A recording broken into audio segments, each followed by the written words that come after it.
sige. Go! Hi guys, For today's video nga pala guys is ang ganap nga pala natin ay mag-video malamang Sa totoo nga pala guys is pinilit lang tayo dyan ng taong ito guys. Ayan, hi Giselle. Hello sa'yo be. Yang tao nga pala na yan guys is matagal na siyang nagre-request na isama siya sa vlog ko. Kaso bilang tao tamad tayo.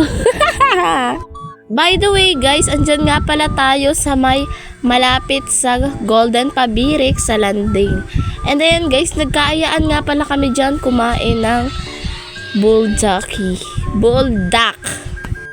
And then guys, first time nga lang pala namin kumain ng ganyan and gumawa ng ganyan. Oo. And ayan, kaya banong-banong ang mga taong ito talaga. And ang pangalan nga pala ng store nila guys is Takashi.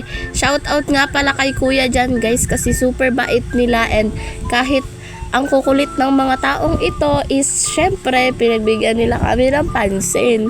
Bakit ba? At kung gusto nyo nga rin palang itry ito guys is dyan nga lang pala yan sa may landing, sa may kalsada lang siya guys and tabi lang nga pala siya ng Golden Pabirik. And hindi ko nga lang pala sure kung anong oras sila nagbubukas guys. Basta nung kami pumunta is 11 is bukas pa sila. 11 ng gabi. And kung mapapansin nyo nga pala guys is may intro na ang taong ito. Syempre deserve ko yun. Yun nga pala guys is nagpa-intro na ang taong ito kasi nga wala lang, gusto ko lang. At kung mapapanood nga pala ito guys nung nagsiserve sa amin na boy dun sa Takashi is sana hindi mo na ito mapanood. Medyo nahiya nga rin pala kami guys dun sa boy na nagserve sa amin kasi nga nagpa-picture eto mga kasama namin guys. Syempre ako din.